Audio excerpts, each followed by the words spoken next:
I just read the call audience or the front?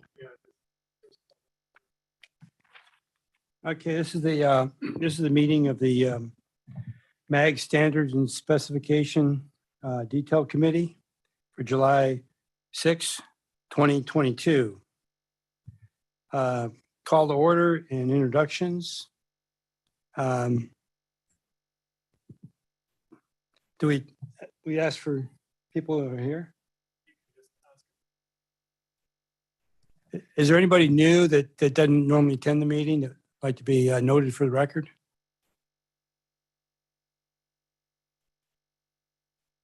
Okay, hearing none. This is a call to the audience.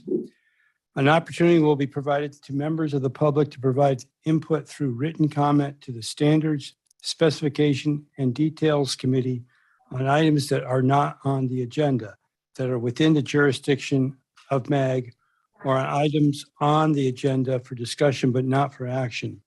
Members of the public are asked to submit written comments related to the meeting through the MAG website at www.azmag.gov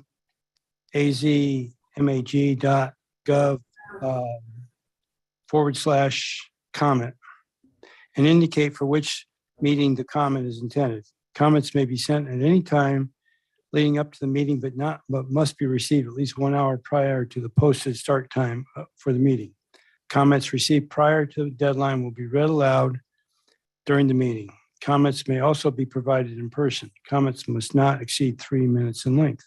A total of 15 minutes will be provided for the call to the audience agenda items, unless the chair of the Standards, Specification, and Details Committee requests an exception to this limit.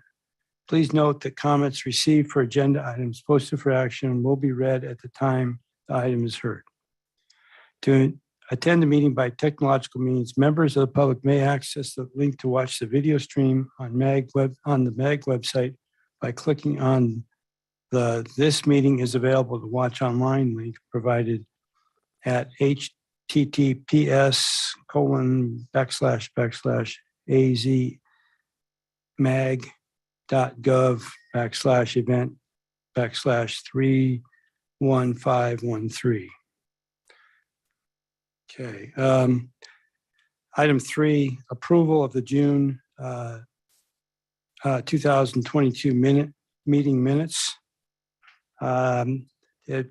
Is there anybody that has any comments or concerns about the meetings of the last minutes of the last meeting?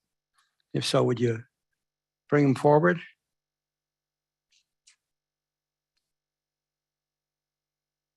Okay, hearing none, I'd ask for an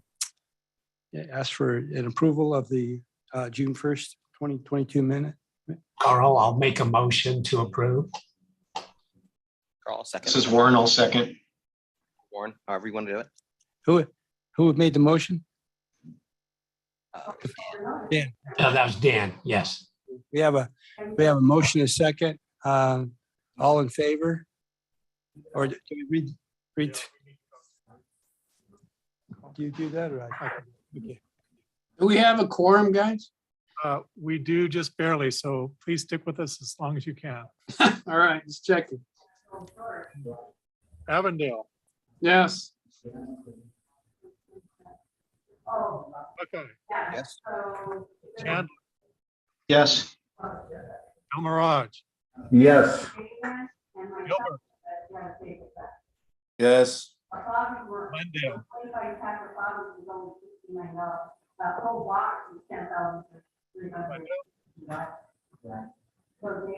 we are hearing some background noise on someone's mic, so if you're not speaking, please mute. Goodyear, Maricopa County, Yes. Mesa, Peoria, Yes. Phoenix, Yes. Scottsdale, Yes. Surprise, Tempe, Youngtown.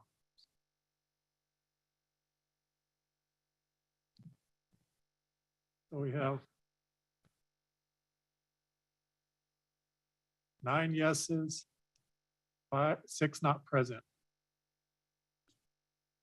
Okay, that motion passes.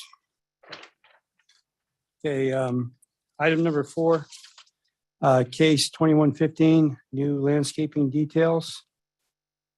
19 new details based on city supplements and landscape irrigation group recommendations. 106 series through 109 series, sponsored by Ryan Nichols, an outside working group. I don't think Ryan's available. Is anybody from the outside working group? Here? Yeah. I'm sorry. I wasn't sure who else was on. This is Peter Banderas. I know we were having a great deal of difficulty getting people at this meeting because of other conflicts. Last I remember, and Gordon, hopefully you can help on this too. There had been a request to do some minor modifications on the palm tree detail, referencing showing of, I think it was the fertilizer tablets, things like that. A revised detail has been submitted. And I think that's the one there that's got and then some definition on what the root ball is. So I think we got all those resolved, the issues that have been brought up, and this is the resulting detail. The last I remember, this is all we had left to do. And to get the whole package of details voted on. The details that are included in the packet include this revised palm tree detail, like Peter mentioned, as well as all the other details were updated with the numbers in the title block. Yeah. So, yeah, and it is up for an action today. So we were at that point of getting those changes made. I forgot about that. Thank you, Gordon. We were going to get the detail numbers matching in both corners. That was what was missing also. These were the comments from the last meeting. I think we've got everything resolved. I was assuming Brian was going to ask for a vote this time, but I'm not. I'm assuming he was. So we had nothing left to do on this one. It says, information discussion, possible action. Any other discussion? And what is that first word in the note number 8? Looks like a BTH. It's the BTH. If you see in the height on next to the palm tree on the left side, you'll see the acronym BT. Oh, I got you. Okay. Maybe I guess we could put it in parentheses if we wanted. BTH is the vertical distance between the football, but that's what it's referencing that. All right, I figured it out now. Thanks. Okay. Wayne, were you able to call in? Are you on?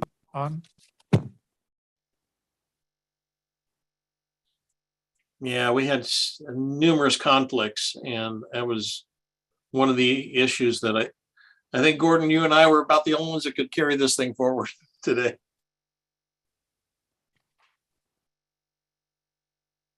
Any other discussion?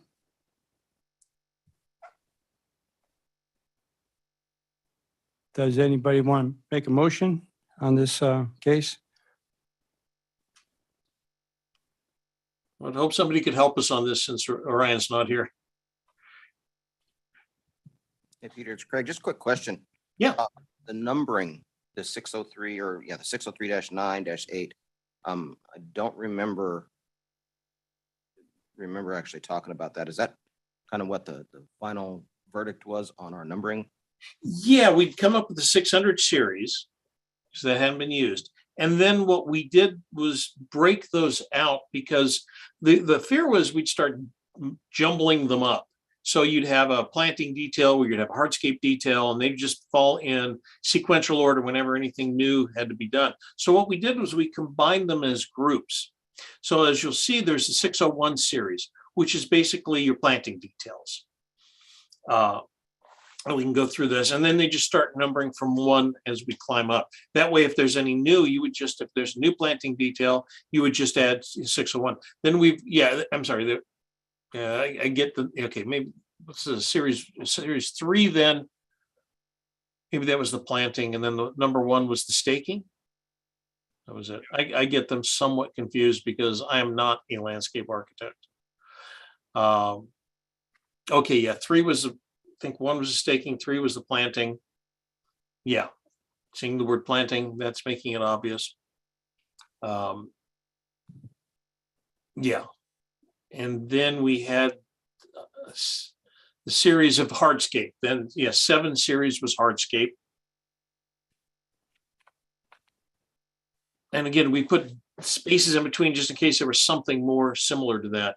And then we had the 9 was the again the root barriers, or it was the one-offs. Okay, that works. Yeah, the idea was be able to allow for expansion in a logical manner. That works. Thank you. Keep it, Peter. Yep. Thanks, Peter. That helps. I like those groupings. Okay, so the background and the details, if I recall, was majority of the details were developed from Tempe's package, correct? That's my, And yes, sort of tried and proven in Tempe for years, and then the group kind of enhanced them from there, right? correct. And Okay. then I think the palm tree detail, I do not think was City of Tempe. That was Chandler. I sent that one. Okay, yes. that was it then.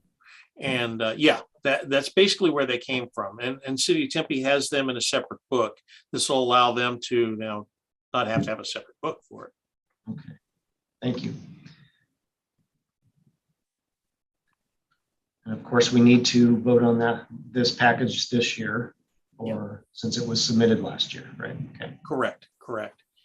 And like I said, I think we'd gotten everything resolved. The last one were the very good comments we got last time on the cleanup, and then of course the palm tree detail, which we hadn't really had a chance to have vetted prior to the last meeting. Well, given that the group has put so much time and effort into this, and a larger addition from consultants, I'll motion to vote on this. I will second. Okay, we got a motion and a second. Gordon, read the.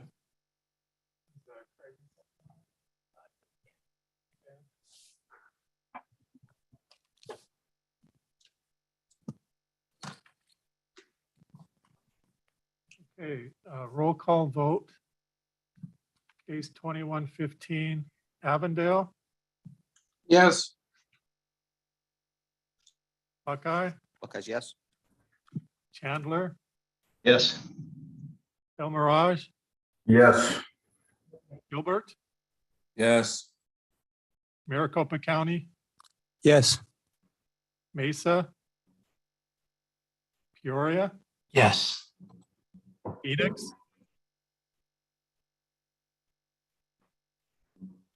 Phoenix, Scottsdale, Yes. Surprise, let's see. Who's next? Gordon, Phoenix is a yes. I'm sorry, who just said yes? Phoenix. Thank you. Tempe, Youngtown. Okay, still not present. I don't know if you called out Glendale and Goodyear. Yeah, I did. I don't think they're present. Okay.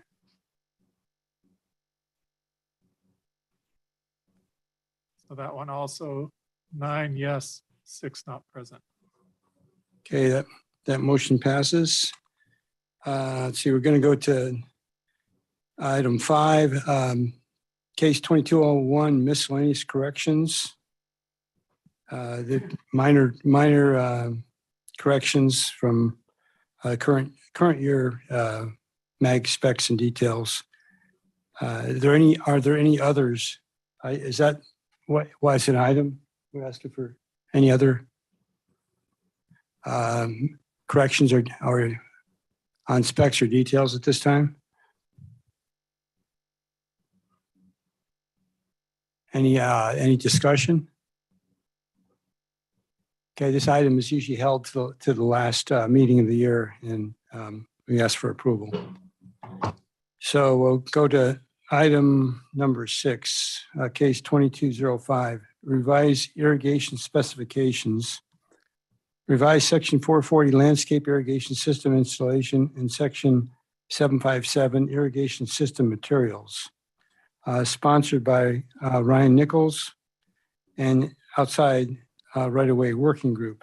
I know Ryan's not here. Is there, is it Peter that's up on these this case? Before Peter says anything, I just wanted to mention that comments that were received from Maricopa County are included in the packet. And I know they've been forwarded on to Brian and the landscaping working group, but I believe they're still working through them. Okay, a lot of comments were more usage language. I don't think there's any substantial change to the actual intent of the technical part of these specifications.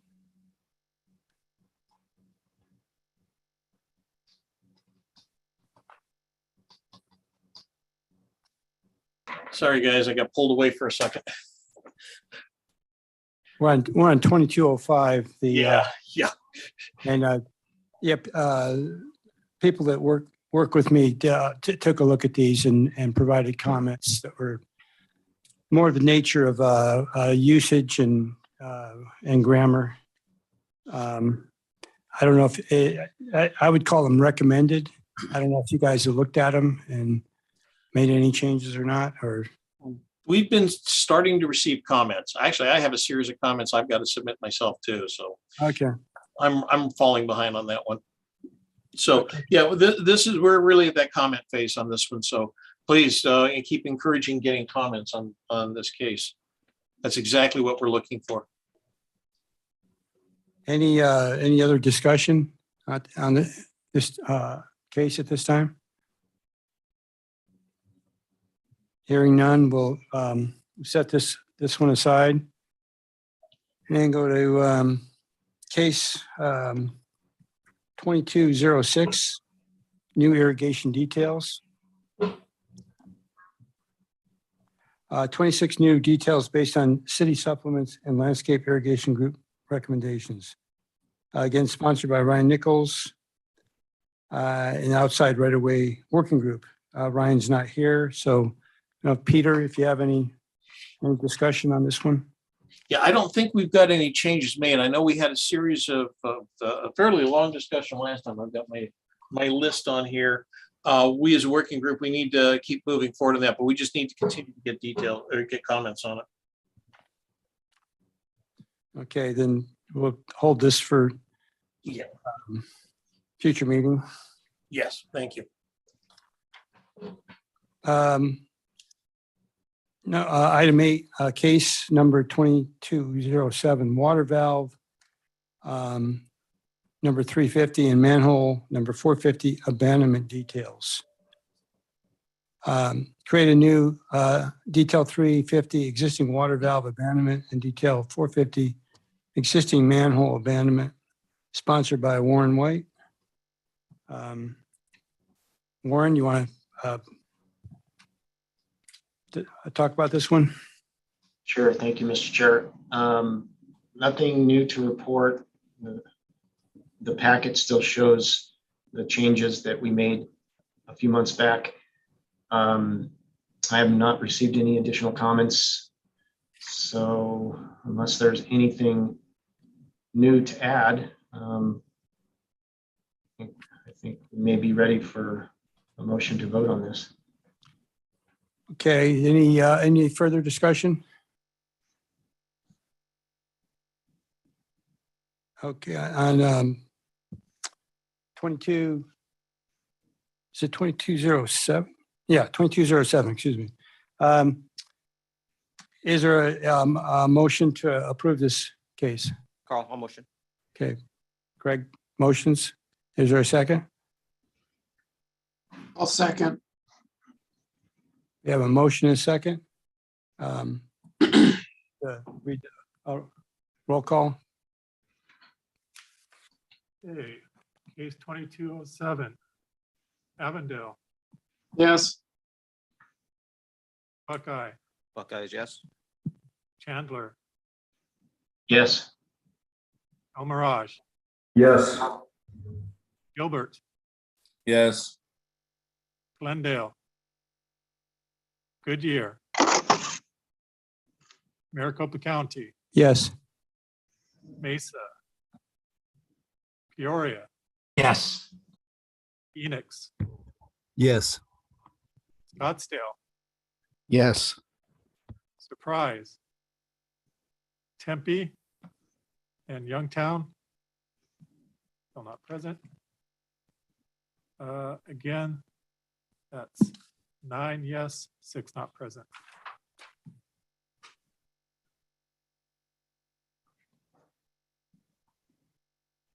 Okay, that motion passes. Case 2208, revised detail 230 sidewalks to clarify cross slope tolerance, update section 340.3.9 tolerances.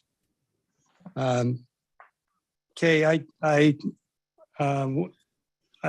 had, last time I had two note number 7s. Consensus was to use the one that I've crossed out the one that had a range, and our intent is to build it to the 1.5%.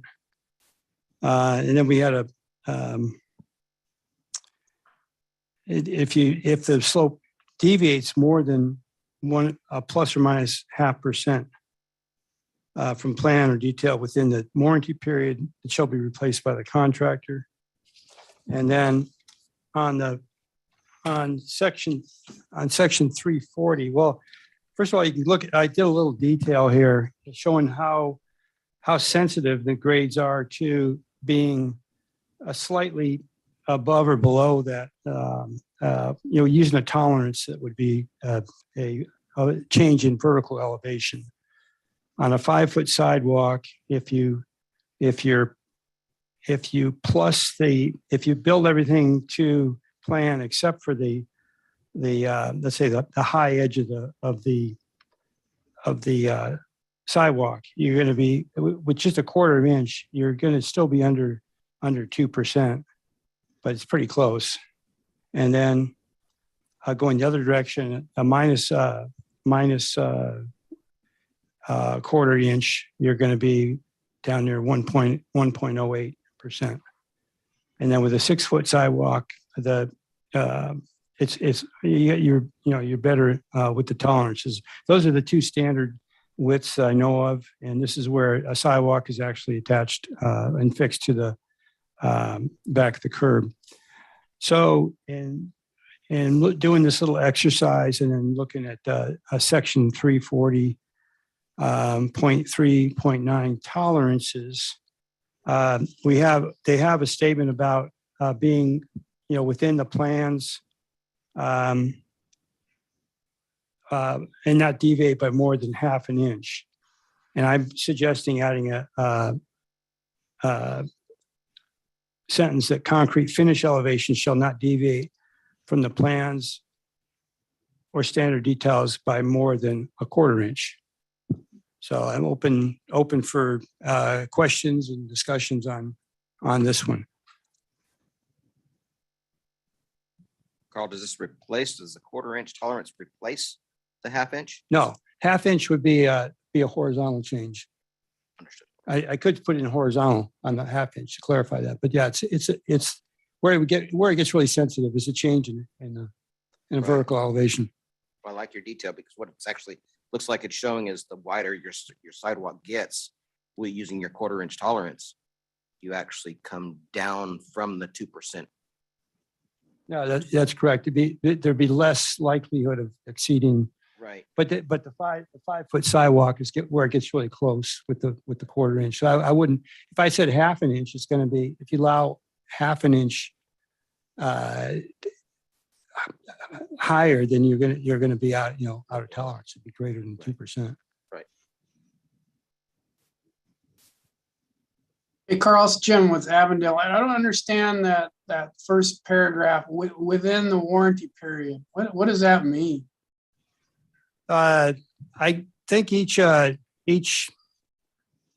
jurisdiction has a warranty period on construction work, and after a certain amount of time, it becomes very difficult to hold workmanship and things that might be out of spec over a period of time. So I still don't get the point of putting this in here. It's either accepted or it's not. What's the warranty period got to do with it? Well,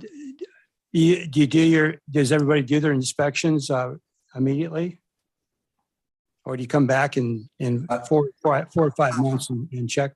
Depends. It can be a week. It can be up to 2 months after it's installed, but you don't accept it until you issue usually a letter of acceptance or something, then your warranty period starts. So I don't know of anybody that goes after in the warranty period and rechecks all the slopes.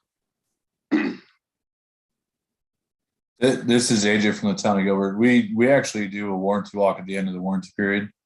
And so if they're, and I'll admit, we don't check slopes on every little thing at the end of the warranty, but if there's something that's heaved or settled or something like that, then all those are things that we would identify. So I get the point that I think that the warranty period is kind of implied. But that's what I know. That's for everything, though. I mean, so why do we need to call that out here? I don't. That just, to me, it just adds lots of confusion to it. So is a consensus to strike within the warranty period? I don't see it serve a purpose and just adds confusion to it. I mean, it is or it doesn't. It, whatever, when you check at the end of the warranty period, you're checking for whatever you want, slopes, cracks. It's no different than any other item you inspect at the end of the warranty period for people that do inspect it. I agree with Jim also about the warranty period, but I'm also, right now, the county has, what you've written is 1.5, and then the minimum is down to 0.05 and the max is 2, but now you're just saying it's 1% to 2. You're saying right now, when you give us plus or minus 0.5, you're saying the minimum is going to be 1 and the max is 2. And we agree with the 2, but I don't know that we agree right now. The county lets us go at 0.5. So right now you've reduced it, or you're bumping it up to 0.1. Well, when I first came in, that's what I had. I went all the way down to 0.5, and the group here was not in favor of that. Wow. I mean, that's okay for concrete. I mean, the other thing is, well, second of all, there's a typo. You got slope. It says per plan slope, SLPOE. So we'll have to change that if we're going to go that direction. And then when you say per plan, I mean, nobody's shooting the sidewalk. Nobody's shooting the sidewalk plan elevation and comparing it to what we pour out there. They're all just putting smart levels on the panels. And so how do you tell if it's per the plan with the smart level? That means you would have to, that means you would have to go out and have survey, check every panel to make sure it's per the plan. Which I don't think that's what the issue was. The issue was we were walking jobs and they were having us rip out panels at 1.3% slope because they said that they didn't match the picture in MAG that says 1.5. So, I mean, we're totally getting away from what we thought the problem was, and this is going to create more problems the way we got it now. Well, I think per plan was to, there's times when the slope is going to transition. There's areas where it could transition from one direction to the other. And then those are really areas you don't necessarily measure, but it should be somewhat indicated on the plan that they're transition areas. Yeah, but generally, But there's two fixed points in which you're transitioning from point to point. And then you got the requirements of ADA and the cross slopes and the other things that'll make you transition them 2 points together that we got to adhere to. It was the same thing when we were talking about handicap ramps. Do we want to make it per the tolerance of ADA, or are we going to stake it per the plans that could be outside of ADA? And that's why we stake it originally to what the plans are, and then we do field verifications prior to pouring to make sure that it meets all the requirements. And we field adjust it to make sure it's going to meet the tolerances. We don't want to pour it and then find out the plan was wrong.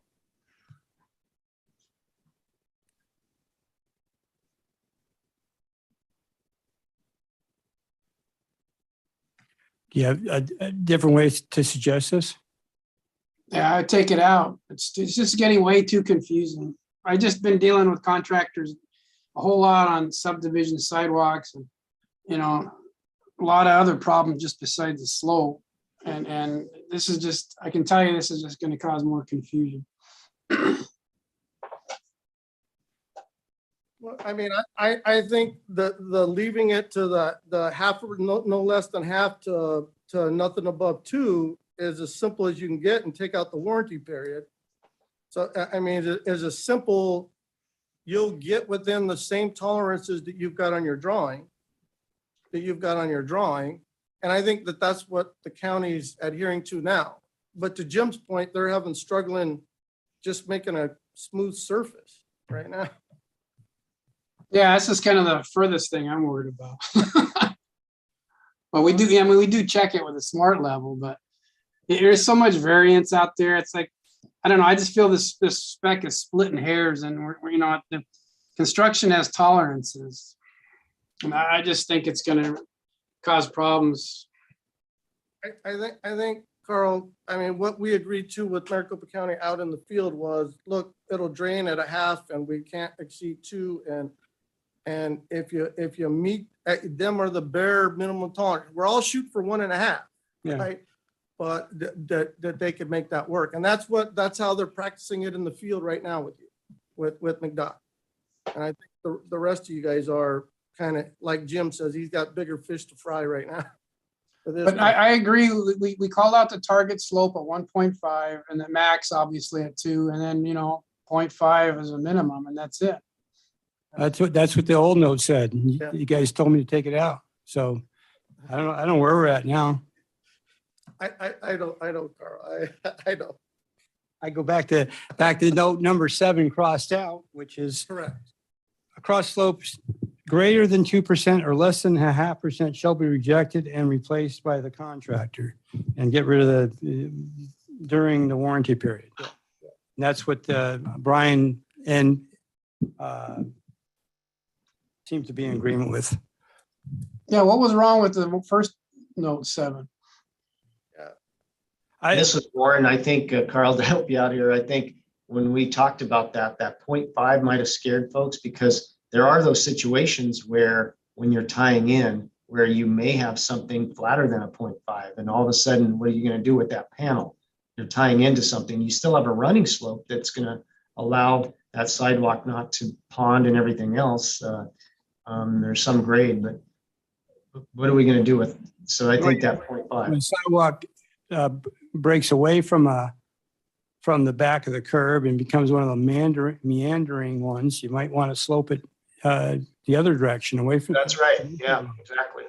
In those areas, to me, it's sort of, that's per plan. You built it per plan, and there's those areas in there that it would protect you from being dinged because it wasn't 1.5%, or even within those tolerances.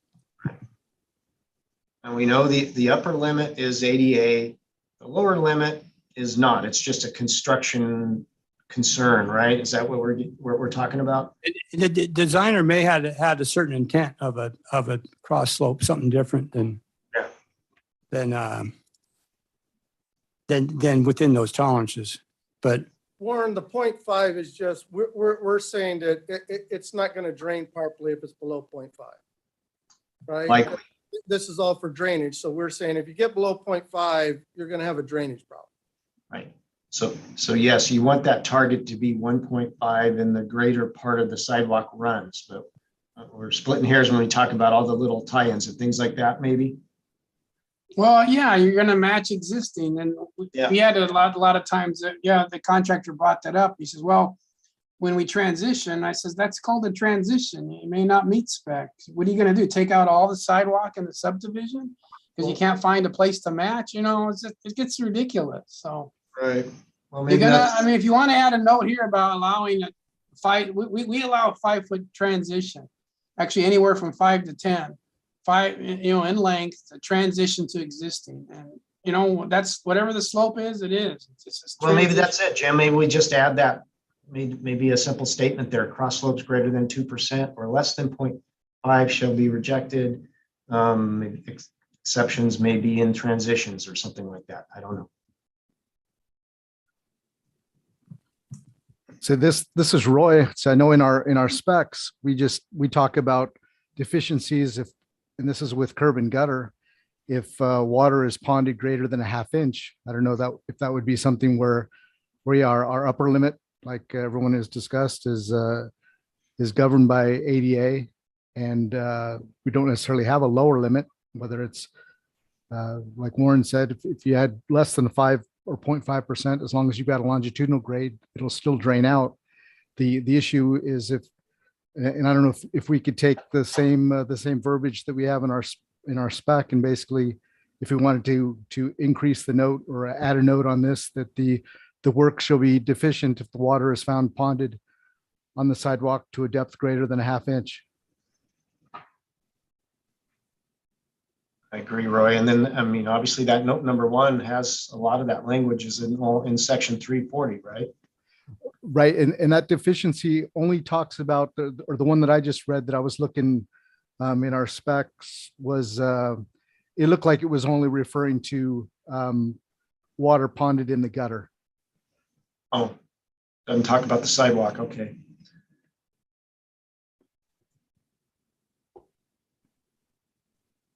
Yeah, I don't know that you want it ponding on the sidewalk, especially a 1/2 inch. I mean, obviously the gutter is made to catch the water, right? I mean, it's made to catch the water off the road. The sidewalk really isn't, and it's for pedestrian traffic in which you want it to drain off.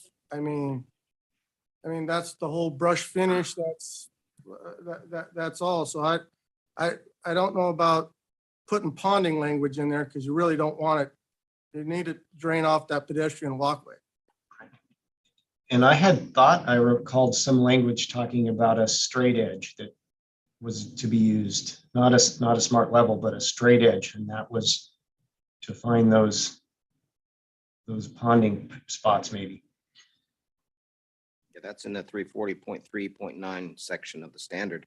But I agree, Brian, the detail, I mean, if we think about it, the details designed for regular sidewalk, any set of plan sets, you're gonna have a designer say they're gonna install mag sidewalk per detail 230. Where there's transitions, they'll typically note those in the plans that you're gonna transition from a slope to the street to a slope away from the street.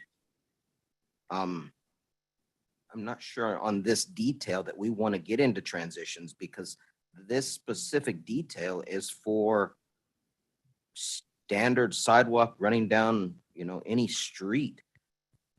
We're always going to have variations, and each one of those variations, I think, could be identified in the plans. But as far as We're going to talk about transitions. I think we do that in the spec part of the job, and Right. that way you can get more detailed on how you want to say it. But again, it's a call in the field, because obviously if you've got existing sidewalk that maybe has 5%, you may want to take it out. You don't want to just say match it. So it just depends. That's a judgment call in the field.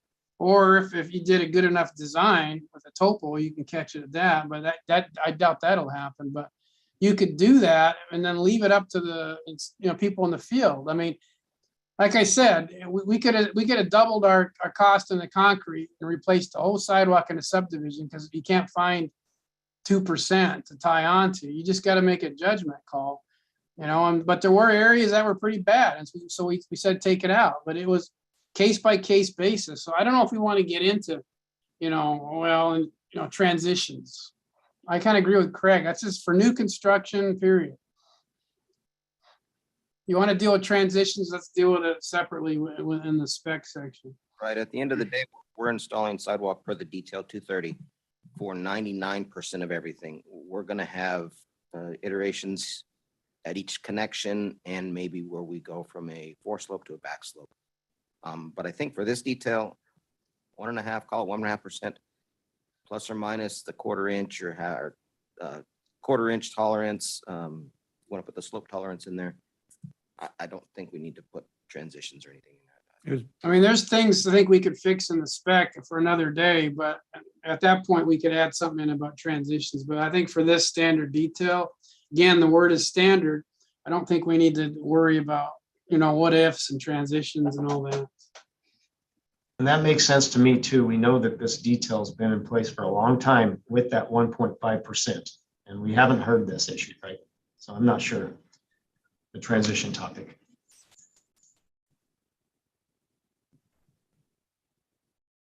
Yeah, I've never had a problem. Obviously, we want to keep within ADA, and that's only the really thing that's really always been our concern is just checking for maximum. Yeah, and again, that's in the spec 340.3.9 that talks about we don't exceed 2%.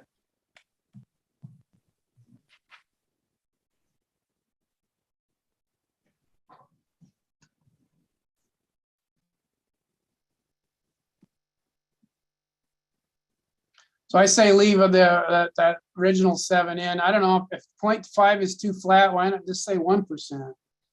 Target is 1%. Target is 1.5. You can go down to 1 is your minimum, 2 is your max, and that's it. That's what the note 7 is that is not crossed out. No, it's 0.5. I'm saying maybe we go to 1% if there's a concern about it being too flat. Or we leave as is and add a note to say, tolerances are per mag 340, spec 340.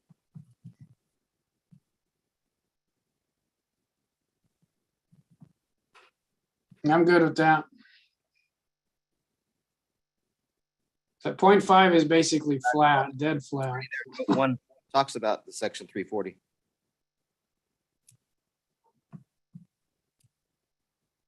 Right, and maybe in that note number 1, if that's what you're saying, construction shall conform to section 340. And then if you want to bring attention to the tolerances there, you could add to that note. Yeah, If you allow a 1/2 inch vertical tolerance, you can be missing ADA or out of ADA standards. But I think if you look in the spec also, that's why we added that last paragraph that talks about we don't exceed the 2%. So we'll give them tolerance, but 2% is the magic number. But it can't exceed 2%. Right. yeah.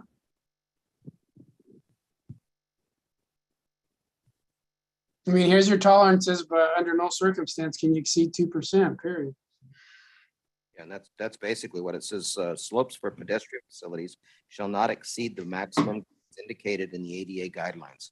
Sidewalk cross slopes of 2%, ramp slope of 8.33, ramp and landing slopes of 2%, and flared wings slope of 10%.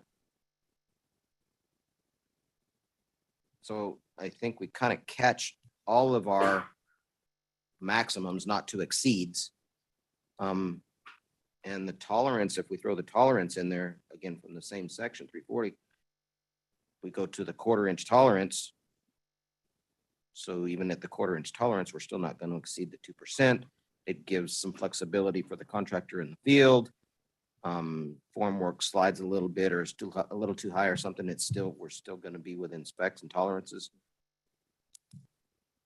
So I can see maybe on note number 1, sidewalk construction tolerances. Or I guess even maybe nothing at all changed there. I don't know.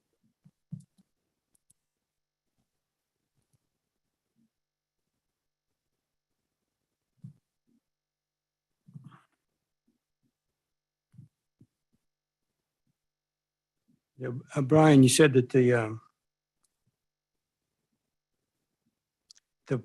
plus or minus 0.5% was not what Maricopa County is doing. They're going to 0.5%, which They're is, going to 0.5 to 2. yeah. Correct.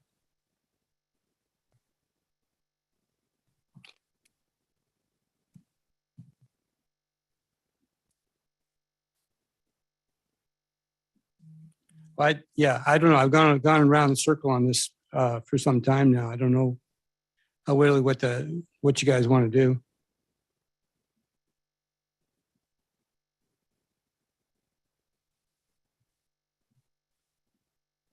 So if you put the plus or minus 0.05, that'll take us to 1% to 2%.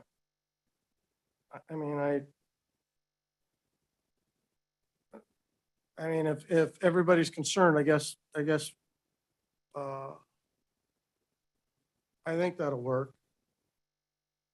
Tolerance wise. I think they'll be ripping it out for other issues Okay. than that. Okay. Exactly. We'll get rid of the warranty period and we'll drop anything to do with transitions or per plan. So it just cross slopes greater than 2% or less than 0.5% shall be rejected and replaced by the contractor on the detail. And no changes to section 340? You think it's covered? I think so. I think everything is pretty Pretty covered. We talk about, Because so even if you did if you were 1/2 inch too high, you might be okay with 340, but you might exceed, you'd be rejected because you don't meet ADA. correct, correct? absolutely Okay. correct, yes. Okay.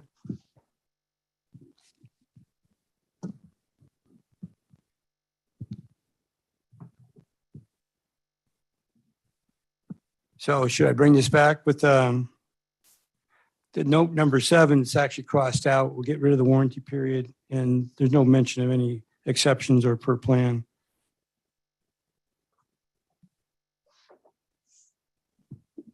That's what I would do. Yeah, I think that would be a good. Okay.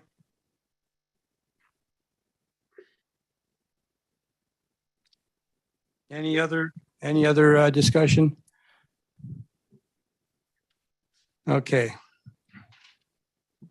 Let's see, we're on, okay, item 9. Item 10, case 2209, revised section 311 and 312 to include cement verification specifications. This is sponsored by Jeff. As you can see by your packet, the last revisions were made in March. We haven't had any comments, no discussions, nothing since then. So I would ask we go ahead and vote on it unless anybody has any. Are there any other discussion or comments?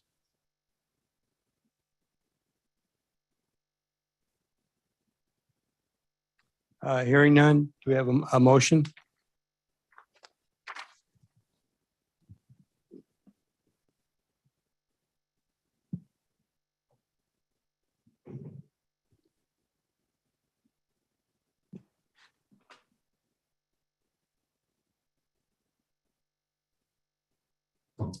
Carl, I'll go ahead and make a motion to approve case 2210. This is Warren, I'll second. I apologize. 2209.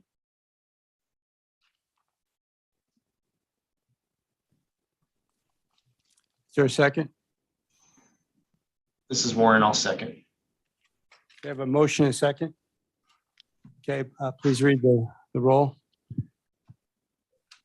Case 2209, Avondale. Sorry, case 2209, Avondale. Yes. Okay. Yes, Chandler, Yes. El Mirage, Yes. Gilbert, Yes. Glendale. Not present. Goodyear. Not present. Maricopa County, Yes. Mesa. Peoria, Yes. Phoenix, Yes. Scottsdale, Yes. Surprise. Tempe, Youngtown. 9 yes, 6 not present. Okay, the motion passes. Case 2210, revised section 702 to remove the 50% limit of recycled material that can be used and reference to table 702-1. Jeff is the sponsor of this one. So you can see in your packet, we did have some comments from Maricopa County regarding some of the wording in this section. Particularly, I think the concern was the uniformity or consistency that there might be when you start blending in recycled materials at higher percentage rates. I think I'm saying that in the basic general. Yeah, that's correct. And since we were eliminating the 50% number and basically saying it needs to meet the table and performance requirements that are in 702.2.2, we had quite a bit of discussion at our working group about that. We had testing laboratories guys there. We had other agencies and suppliers, so on, to have the conversation with it. And so you can see in the, and I probably should have included the comments from McDonald, but anyway, you can see we chose to add a sentence on the end of the first paragraph in the general section, basically trying to be a little more clear, trying to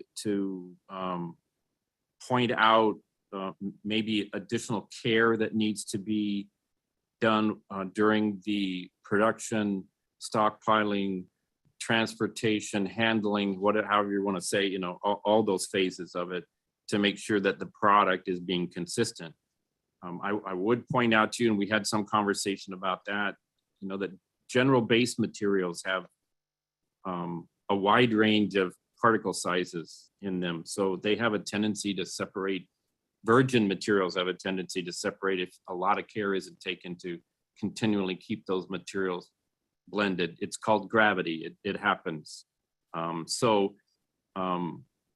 We felt like there's already some language in there, but maybe we needed to make it a little more clear, so you can see the additional sentence.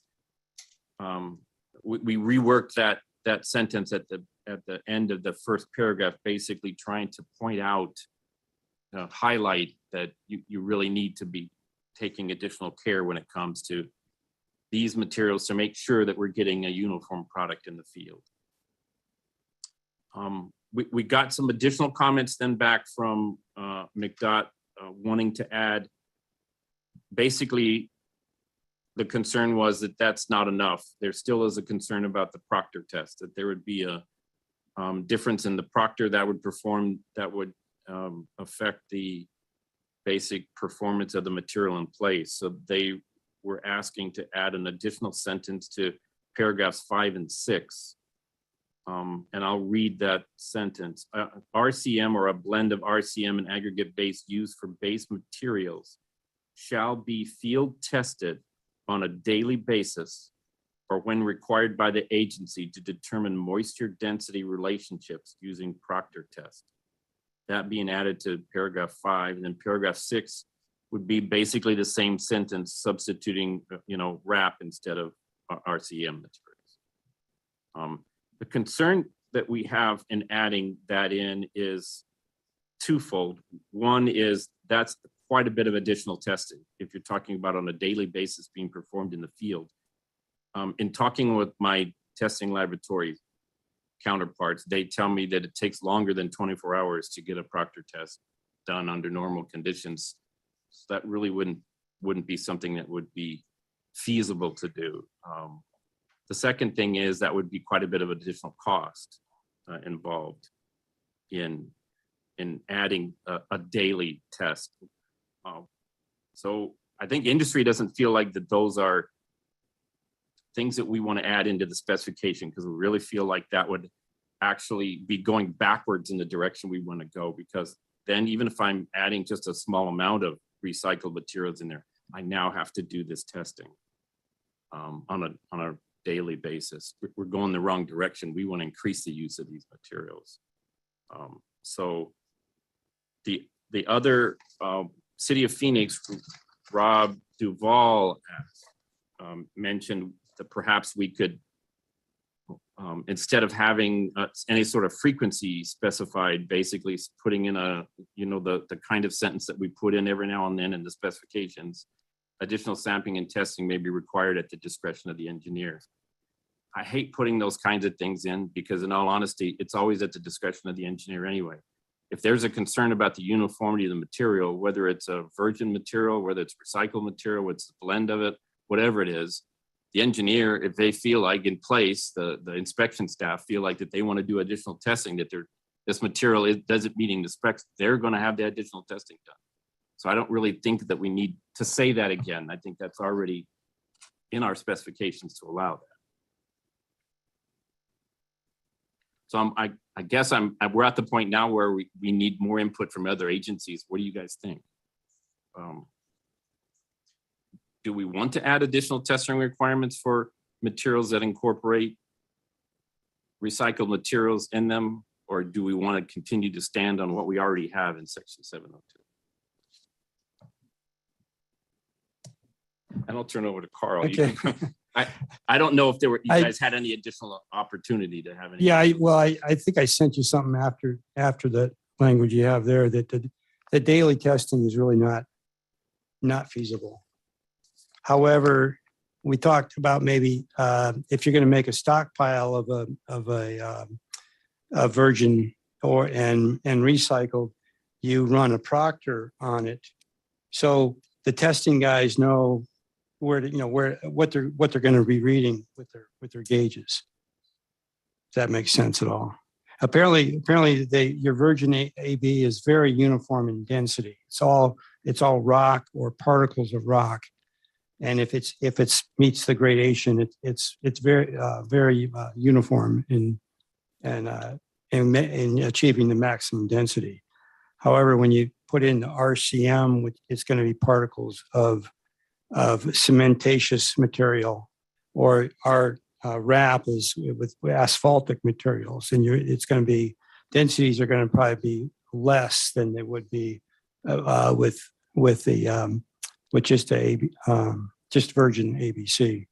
So that was the kind of the basis of the concern, and I'm not sure if that's I don't understand how the recycle process works. Whether you're grabbing anything that comes in and throwing it on the pile, or if there's actual a stockpile made of these different proportions of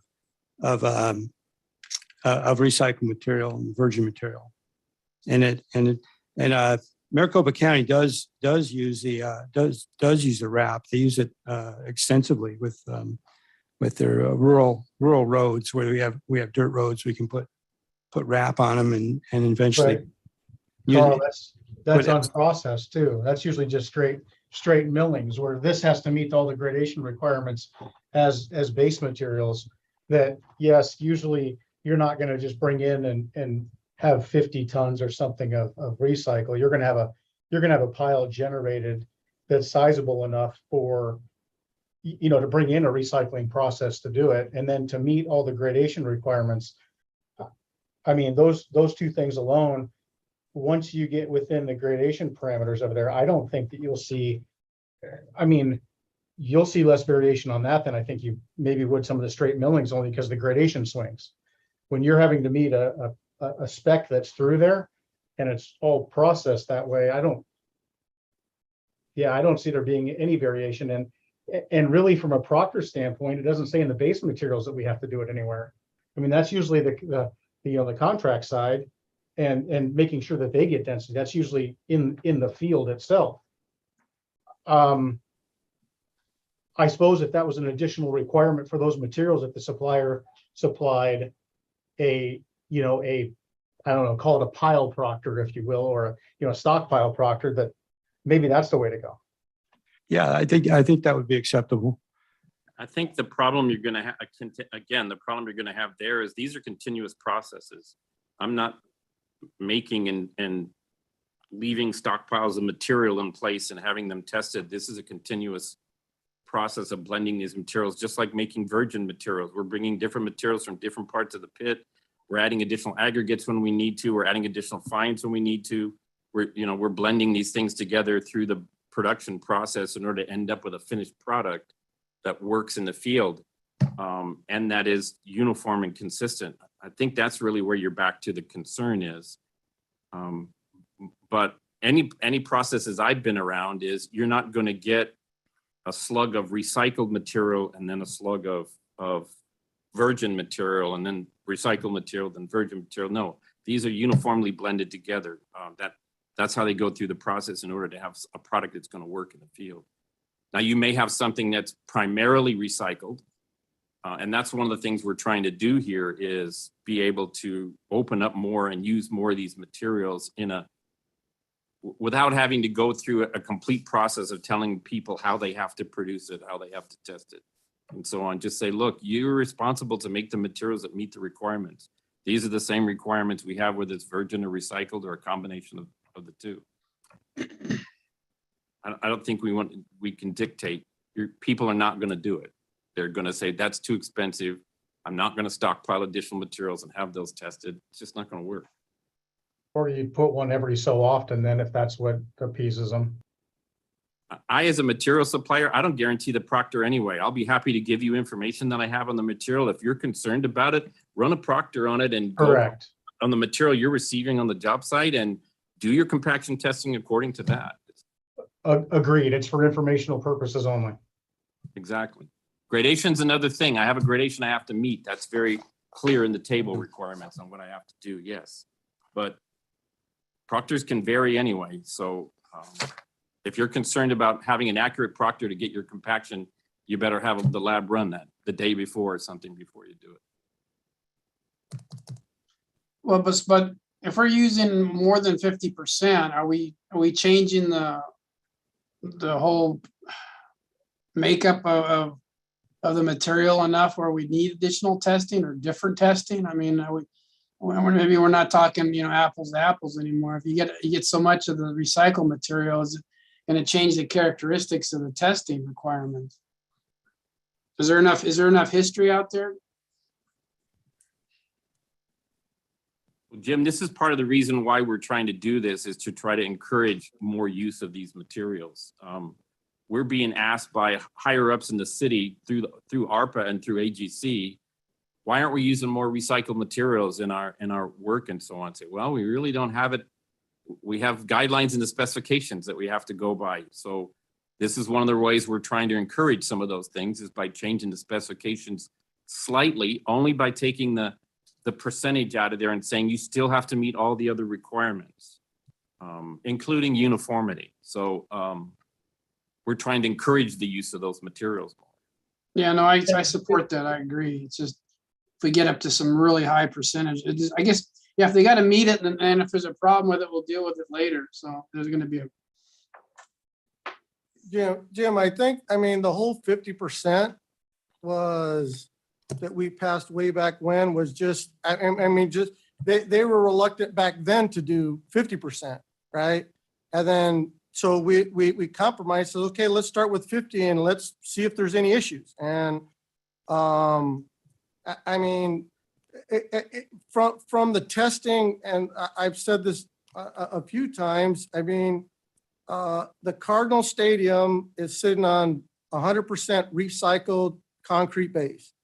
and it met every criteria. The only thing we had to do differently is it took more water for me to get it to optimum for compaction. But that's nothing that the agencies or the owner had to worry about. It was more from the contractor side that I knew I had to have more water to get it to Meet the compaction to meet the requirements. compaction requirements. But it came up to the same compaction requirements. It came up to the same, I mean, everything stayed the same. Well, currently the wrap, you can go up to 100% now. Way it's written. That is correct. And Mesa uses wrap base 100%. City of Surprise just finished the job with 100% wrap in it. I mean, Okay. they had no problems. So really, we're just changing the RCM to be more than, it can be now be more than 50%, up to 100%. Yeah, I like the wrap. It's really good to work with. And I know we get challenges with the current pits, finding, material that's, the best, I guess, it still meets, but I mean, so I support it. It's just, I guess, if they have to meet all the specs, that's fine, so. You'll like to use RCM also, Jim, because there's residual cement left over in there and you put enough water to it, that stuff gets hard. Yeah, no, I'm all for it. It's just, and it'd be interesting, just as long as the labs, I appreciate you guys working with all the labs on it because, but I do agree, testing it daily would be a little bit overkill. So.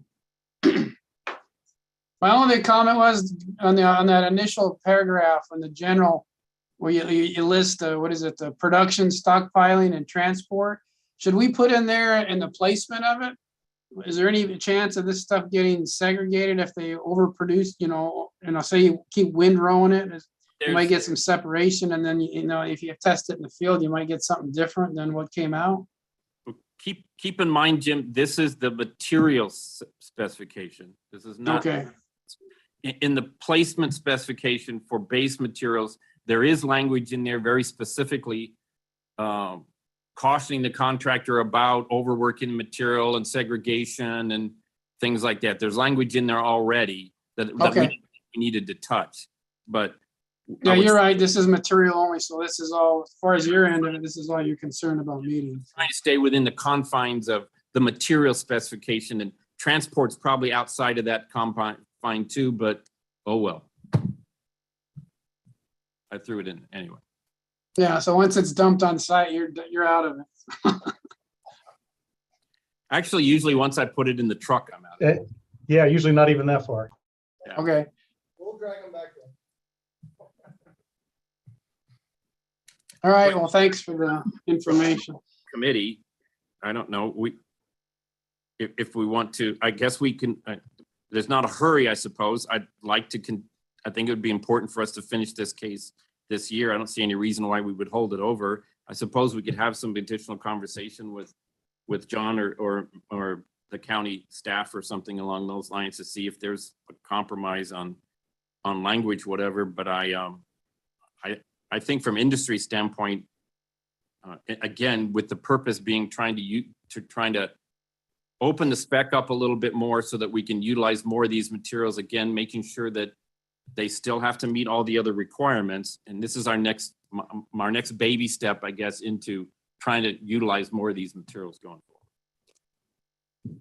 Has any other member taken this to their, I don't know, their laboratory or technical people for review and comment? Well, And maybe that's my fault. That's what I did, and I got some comments. So Carlin, I appreciate the fact that you took it to your staff and asked for comment. I do. Please understand, I'm not trying to beat up on the county at all. But again, we've had again Rob Duvall with City of Phoenix. Many of you guys know him because at one point in time he was even part of this committee in an interim position standpoint, whatever. But he was. They're starting to open up more and utilize more of these materials. And as Jim mentioned, there's already some concerns about virgin materials not even though they meet all the requirements of the tables, many times they're very, very difficult to work with, very difficult to get the compaction and keep those compactions, whereby utilizing more of these materials as a blended into some of those products is going to make those materials work much better if we allow these things to be done. So we're kind of trying to, again, not specify completely how to do it, but just say you still have to meet the requirements. You can use some of these materials, try to open it up farther. And as Brian mentioned, that 50% number was an absolute swag. It was just a number we threw in there. Just to move the item forward to get some, to have people to start actually using it so we can see some of the performance we need. This is Peter. We in the power industry are extremely interested in especially the reclaimed concrete material. And Jeff and I have corresponded a little bit. We're in the middle of a multi-year process to look at new backfill materials around power poles, the compacted materials. We think that this may be a very, very good option. So we're looking at getting some funding on doing some strength testing, density strength testing, looking at the variety that may be seen in these, because we think it's much better than the native materials that are being put back around power poles right now. I'm talking the wood poles in particular. So we'd like to see some additional research on this, and we think there's a lot of potential, especially the reclaimed concrete for non-standard uses. Rob also mentioned that the city of Phoenix is allowing, and correct me if I'm wrong, Brian, allowing these recycled materials in their slurries now too. Yeah. Actually encouraging them to be used in their slurries now too. So that probably is the next thing we're going to tackle, 728 again. Yes, this is Ryan Stevens at the City of Phoenix. We are using RAP as 100% aggregate replacement in slurry seal and microsurfacing, and also in about the 15 to 20% range in mill and overlay projects. Yeah, and you're getting good results?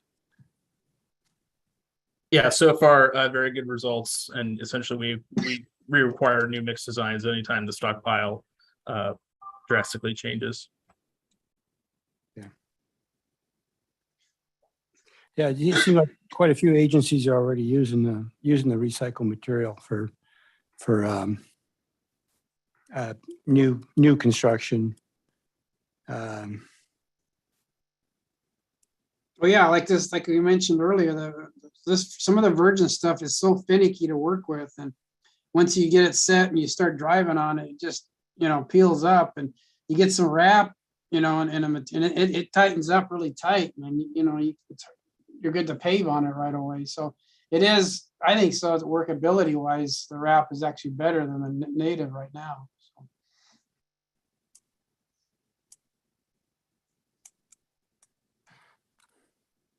It's up to you, Mr. Chairman. Well, I think the concern of Maricopa County is somewhat minor, other than that what to set their maybe their nuclear gauge at when they actually go out and do acceptance testing, realizing that the densities are different. But they actually adding the language that it has to meet all the requirements of table 702. What do they call it, table here? Table 702-1, yeah, is actually probably a good thing. Didn't have before. So I don't know if there's anybody want to make a motion on this one. Before you make a motion, this is Arvid. I'd like to throw on the table, or at least throw out a question and a situation that unfolded just today. And it has specifically to do with MAG 212 and kind of this whole topic that you're on with recycled materials. We're, as an industry, stuck in a dilemma where we can't get trucks to get a CSLM between the times that traffic control is allowed to be up, because currently a lot of the providers, their drivers are at their hours before the traffic control goes up at 8:30. And so the question I have is there an alternative material that we could use to slurry backfill potholes that might be more readily available in the industry right now that we're not aware of.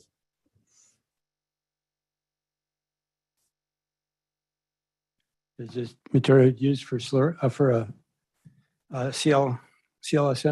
Absolutely. Should be no reason why not. I think what Arvid is talking about, his problem is more delivery than it is availability of materials. Correct me if I'm wrong. It's a combination of the two. Because yes, one, it's delivery, and then the other, of course, is just a shortage of cement that we're faced with right now. And we're being told that we can't get orders less than 20 yards, and all we need is 5 yards. And so I'm just wondering, is there another CLSM type product that the agencies would consider using to backfill a pothole in lieu of CLSM? You talking a bagged product? No, I'm talking a mixed product, specifically like the city of Phoenix requires CMEX or Hanson, whoever supplies our product, to have a ticket. Yeah. But you're looking for an alternative to a ready-mix product, it sounds like. Yes. Is anybody aware of anything? Okay, so you're looking for something that would not be ready-mix delivered. Yes. Okay. But in bulk. Like, has anybody come across anything that's being used in this market with the shortage of cement and drivers to continue providing services? Because right this minute, our dilemma is that we're backfilling all these potholes with pea gravel and patching them with the intent in a period of time somewhere in the future that we can get trucks lined up and get guaranteed deliveries that will then go back out and vacuum out all the pea gravel and backfill them with CLSM. This is specifically the problem the utilities are having around poles, backfill on. Yes, that's why I'm bringing it up now, because it's the same thing around poles too. I know that there's a foam that they're using around poles now. Bad. Would never recommend it. I've done testing. I'm doing an industry-wide report on that right now. Okay, good. So again, that's what I'm trying to get to the bottom of, is what as an organization of MAG, in the climate that we're in, that has no evidence of changing anytime soon, with drivers is a whole nother topic, but the lack of cement and just product in general, what else can we put in these holes other than CLSM that's going to be acceptable? And that's exactly why we're looking at the recycled concrete material, because we think it's a good alternative. That in a confined local space, we don't have to worry about compaction testing on something like that. We're looking basically the rock component, not the sand. We're also doing some testing right now for EPS. We've got the lab material in right now. Actually, I just got the invoice on this for looking at number 57 rock, no sand. Okay. So that's one product we're trying to see what the properties are, and could that be an alternative? So can you expand that to a 12 by 12 maximum pothole 8 foot deep? Could you expand your testing to that footprint? Well, again, we're looking at around power. Hey, let's get through the items here. Yeah, okay. I didn't mean to digress. It's just this is the topic that's around power poles and stuff. So anyway, yeah, it can be talked later. I apologize. I didn't mean to digress. No, I feel your pain, Arvid, but I don't have a solution for you. Okay. Yeah, again, I apologize. I didn't mean to get off subject. I need more, but we're doing what we can do. Yeah. Arvid, why don't you give me a call? Let's talk a little bit. Okay. Thank you. Okay, I don't know if anybody is jumping up to making a motion on this one, or we want to hold it to another month here.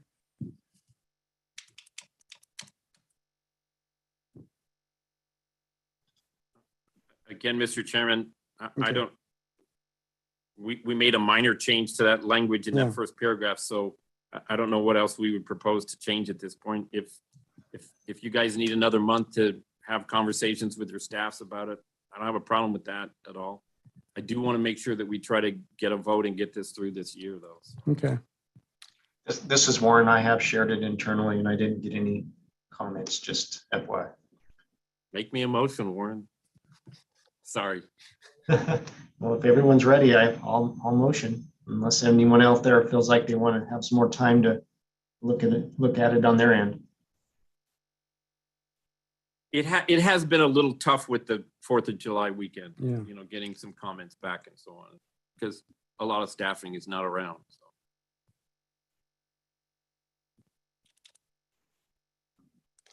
Do we have another working group meeting this month coming up? We can, if there's any need to have further discussion. It's tentatively planned for the 21st. Okay, okay. It's on our list and tentatively planned for the 21st. Okay, don't hear a motion, so we'll hold this till next month. Again, with possible action. Okay, where are we at? 20. Item number 12, case 2211, revision to detail 420-1 and update note 6. Revised note 6 to clarify depth measurement and manhole specifications. Sponsored by Jim Badovich, Avondale. So thanks, Mr. Chairman. So we didn't, there was no further discussion at our working group on this. So the language, as you see in front of you, there's any manhole over 20 feet in depth measured to the deepest pipe invert shall require an engineered base design. I think it's pretty simple, straightforward. Like I said, nobody had any comments on it. So unless we've got any other comments, you know, it is up for vote. Any discussion, comments, questions?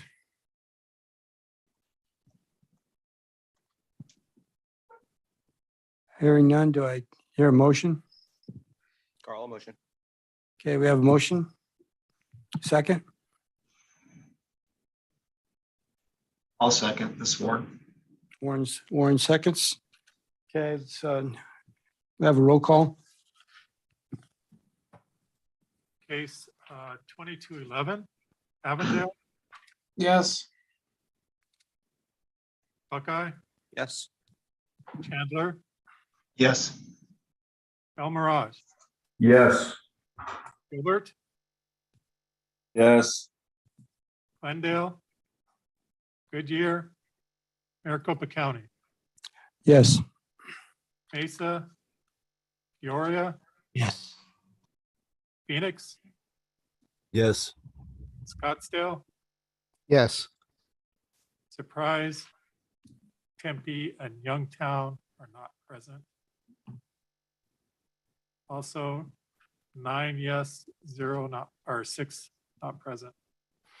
Okay, that motion passes.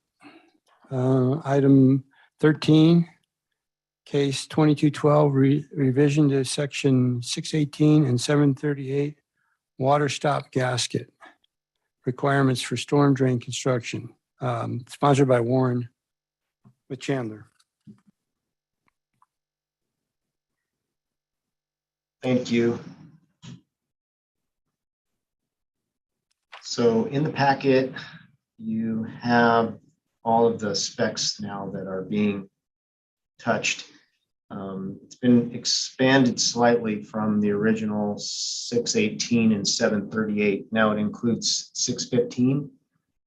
Basically trying to get some consistency between the installation specs, 615, 618, and the material specs, 738, 739, and 740. So we had looked at this in working group, and in particular, the installation spec for 615 had a little more definition of the water stop required for, or not required for connecting like the rigid pipes, the VCP, RCP. And then it also had a reference to 738, which wasn't real clean. So to make it more consistent, now it just has conformance to the ASTM spec, and that's consistent throughout now. And if you look at 618, it has basically that same breakout for water stop requirements for the storm drain installation now. So where you do need the water stops for the flexible pipes, HDPE, SRPE, polypropylene, CMP, when you're connecting to concrete structures. And then again, that same reference to the STM. And then to make 738 consistent with what we've had in 739 and 740, that statement is now just simply the same elastomeric stops conforming to that, which matches again 739 and 740. And then again, that addition there, 738.3.2 is the same that's also in 739 and 740. So again, just kind of getting everything consistent without going too far. So the same intent of the case, just to get the requirement back into 618 for water stops, but expanded a bit to make everything consistent.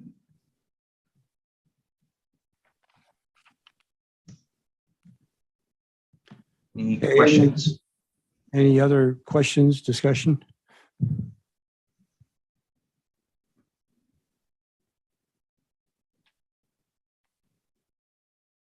This was not up for possible action. Not yet, no. Yeah, please look it over. Comments? Let me know if you have concerns.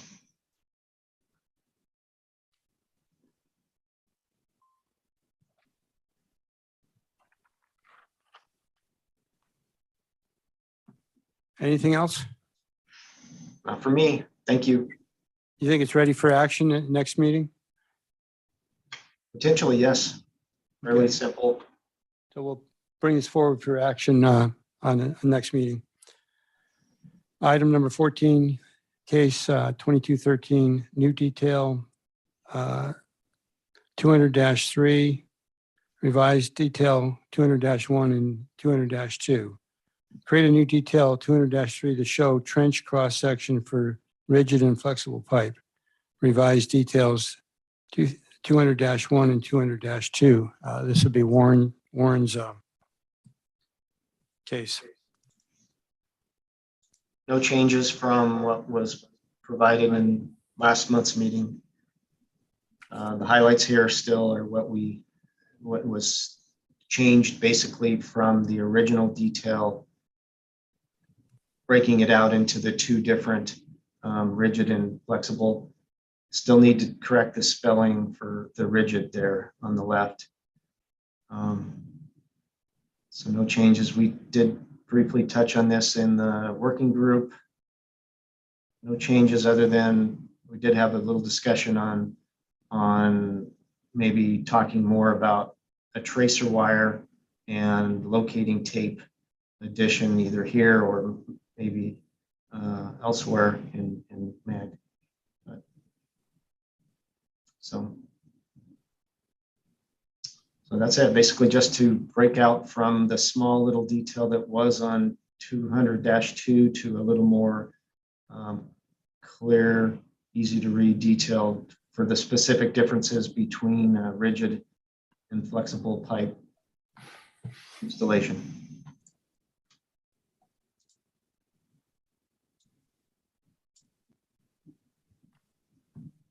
Any questions, comments? Everybody have anything on this?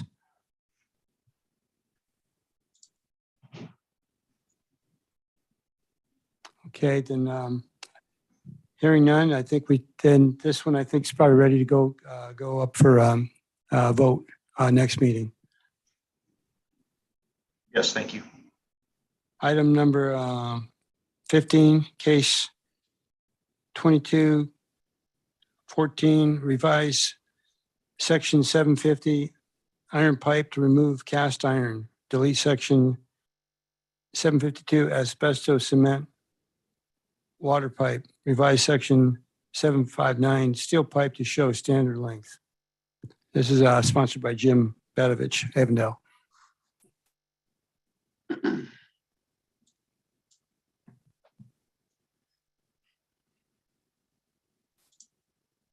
So yeah, we just discussed this at the working group, really didn't have any much comment on it. It's pretty straightforward. It's just updating the spec to meet the current specs. And again, we'll be taking out ACP pipe, asbestos cement pipe, as that's not used or allowed, so.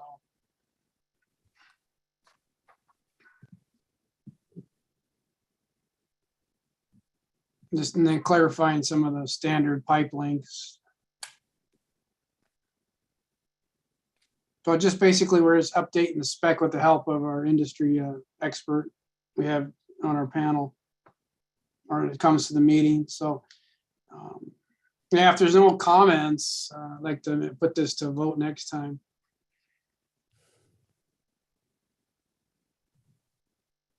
So these are obsolete materials. They're not used anymore. There's no one has to repair them or anything. Well, again, you're not, if you have a problem with the AC pipe, you're gonna repair it with plastic or ductile. So no, I don't know if anybody uses asbestos cement pipe anymore, including repairs. So. Anybody got any discussion, comments on this case? This is definitely a good case. So thanks, Jim. Okay, then I think we should probably think about bringing this forward next meeting for. Yes, I think we can do that. Okay. Item 16, case 22-15, add new subsection 718.4, cool pavement coatings. Revised section 718, adding cool pavement coatings to address the desire of industry and municipalities to expand the use of urban heat mitigation technologies in asphalt pavement preservation activities. Kelly Petrish, Phoenix. Hi, this is Ryan Stevens. I'm on for Kelly today. Again, I think this is somewhat self-explanatory, but the city of Phoenix is sort of leading the way locally in using cool pavement coatings to address urban heat island effects.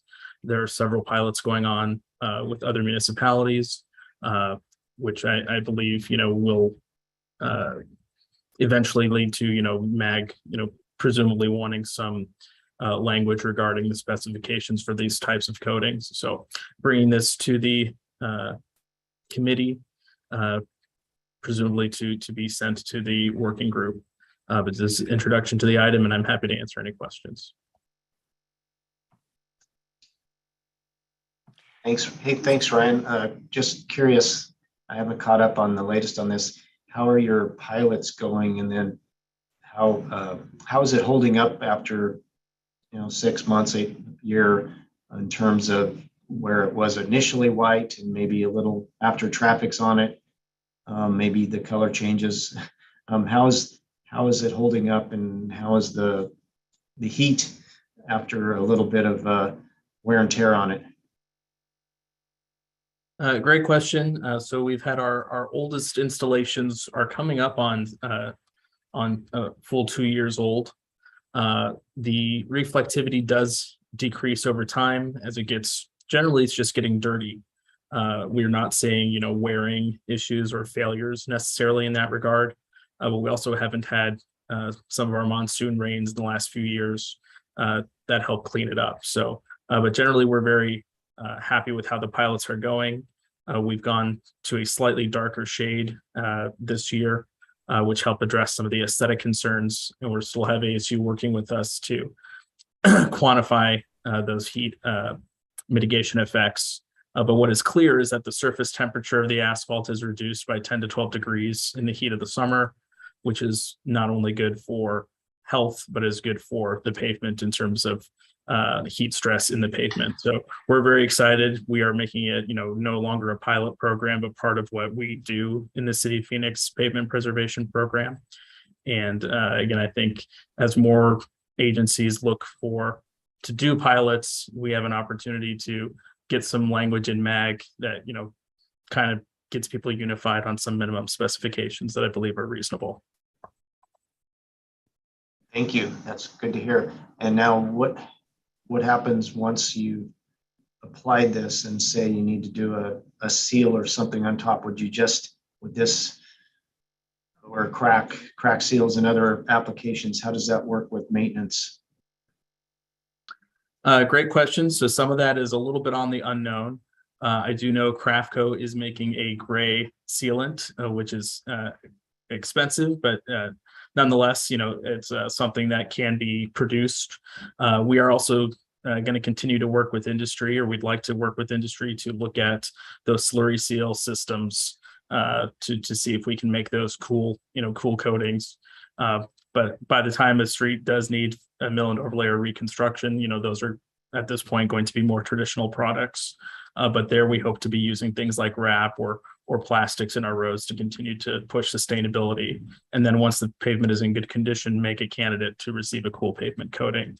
So unfortunately, we haven't reached an end of life on any of our treatments yet to have a firm answer on that question. No problem. Thank you. Peter, I have a question. Is this put in with the initial lifts or final lift of the asphalt concrete, or is it a topping? So these are topical coatings. We in the city of Phoenix are doing them in the first 1 to 2 years after an overlay, similar to when you would do a fog seal type preservative treatment. Certain private industries have done them at, as an example, like the 6-month mark as part of completing a new parking lot, but it is done after the final layer of asphalt. Okay. Ryan, this is Dan. I have a question for you. Have you had any time where you had to do utility patches on streets where you have these coatings? And if so, what asphalt replacement are you using?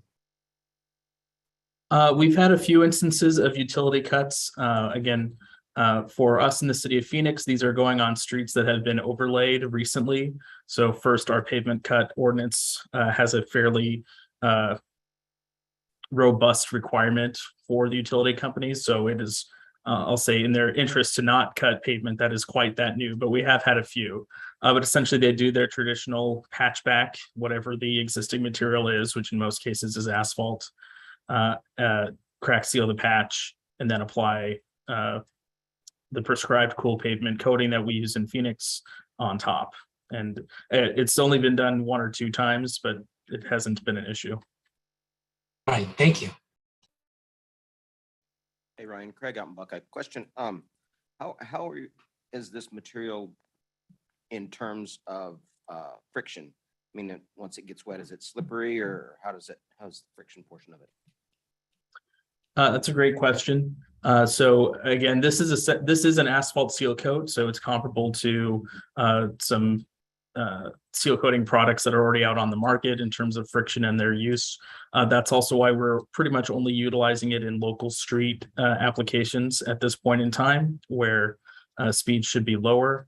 That's an interesting question about friction. We did work with ADOT to take some friction measurements, but the general standards are run at like 40 miles an hour and 60 miles an hour, which are not really applicable in local streets. So it's kind of an apples to oranges comparison. But we get that question, we take it seriously, but we have not had sustained any friction issues. So it seems to be not an issue, even though everyone does ask about it. So far it hasn't proven to be a problem. Thank you. Hey, Ryan, what about striping? You guys had to deviate or change your striping materials? Currently, we've not had to change any of our stripe materials or colors. Again, we're focused on local streets where there's not a whole lot of striping, but there are some, minor collector streets, bike lanes. And again, the idea is that this essentially looks like cured concrete when it's finished. So ADOT underpasses, overpasses that are all concrete, any concrete streets out there typically still have no problem with white and yellow stripe, and that's been our experience as well. And again, we're also looking at going a shade darker, so which helps with that contrast. Hasn't been an issue. This is Carl. I don't know if you've seen the new stripes they're using ADOT's using on the freeways where they've done the micro, what they call it, micro, or the diamond grinding, The diamond grind, yes. black, a 1-inch borders on the white stripes, so you can actually see them when you got the glare. It gives it a more contrast. Yeah, and I know I've seen that in other places and in California. And it's so not something we've pursued in Phoenix. And again, mainly being in local streets and minor collectors, it has not proven to be an issue in Phoenix so far. Okay. Any other questions, comments? Is this ready to go to a vote, Peter? For next.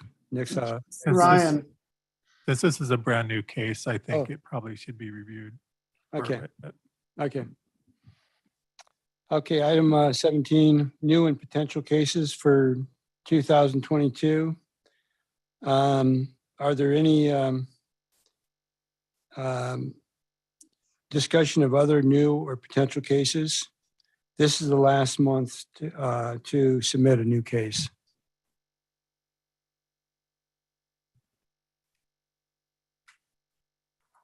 Okay, hearing none, we'll go to item 18, working group reports, starting with water and sewer.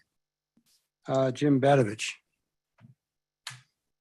Mr. Chairman, so we met on July 21st or June 21st. It was a hybrid meeting, so we were in person and had provided a MAG virtual platform. So we basically just discussed the cases, ones that were voted on and passed today. Again, thanks for everybody's help in this. Warren, you have a lot of contribution towards these, so appreciate that. Then we got some other coming up, like the water stop gaskets. We talked about that. And the bedding and backfill details to those modifications on detail 201-1 and 2. We got a future case coming up for next year about trying to come up with some standards for testing of sewer video testing. So that's going to be a challenge. There is a national spec out there, if you want to call it, if I'm NASCO. I'm not sure what that stands for, but they have some specs that we're probably going to utilize, plus anything we can get out of ASTM. So we're going to be working with some of the local companies that do video testing, just try to come up with some kind of standard. But it's a little bit of a challenge. That's both from video and then how it relates to measuring, deflection in the pipe as well. So.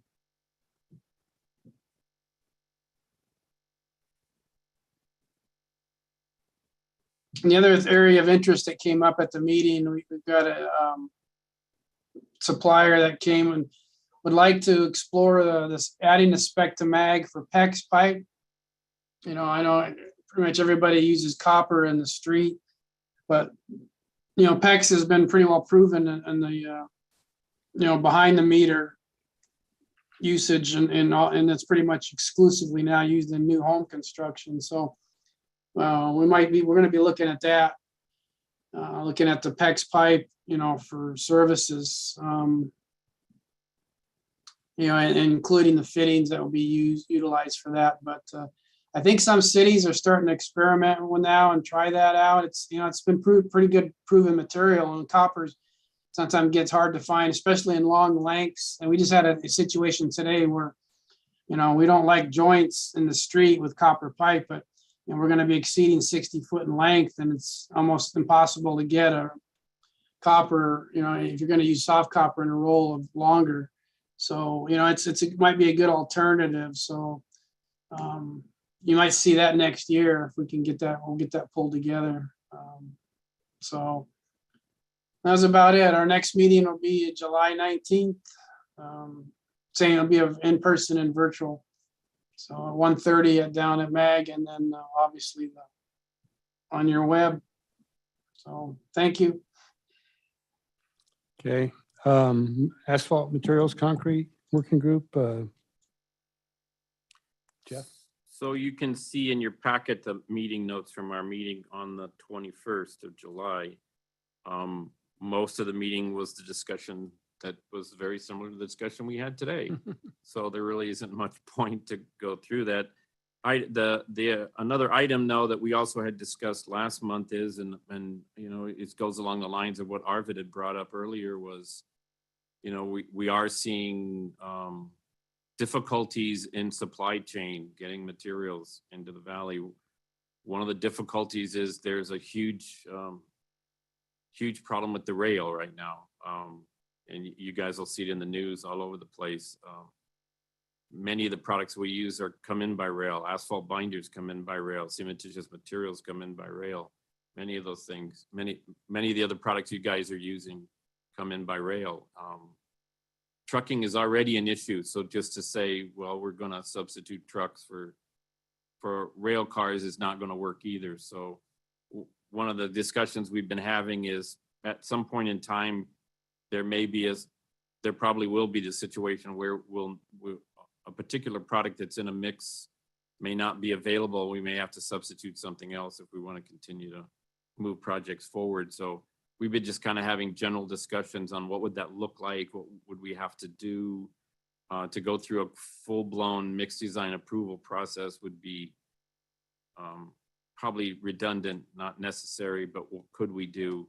Kind of things. You can see item number 3 on the meeting notes. We had some discussion about that.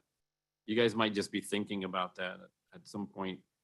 Some of the laboratories, obviously, we had several of the agencies says, well, we could certainly streamline the process, not have to go through all, you know, the full process. Maybe do 1 or 2 tests that we normally would do in order to make sure that the material performance or something would be it. It's just something you guys might think about because we may be in that situation before the end of the summer.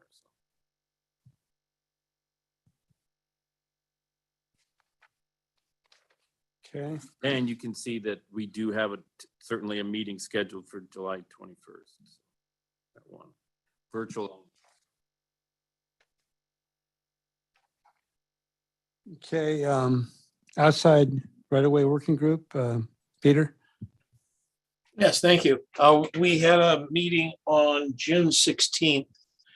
You heard a little bit, reviewed the landscape details and talked about some of the comments we've received on the irrigation specs and details. That was primary, really just working on those. We talked about some of the new work that we'd like to do. We knew that was going to be kind of a lightly attended meeting, but we did have a presentation by Keith Kesty with the City of Phoenix on underground detention tank, the criteria. We're going to move forward with that one. Keith has been asked to start developing a standard that may cover multiple materials, not just what, say, City of Chandler's corrugated metal pipe, because we understand that may even go away over time. We're looking at all of the different types of materials, looking at different options.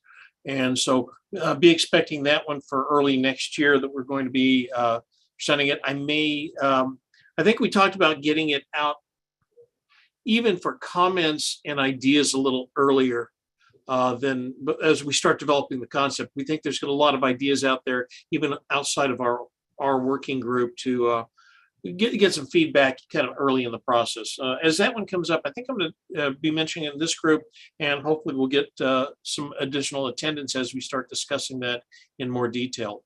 I've been working on very, very slowly the drywall details.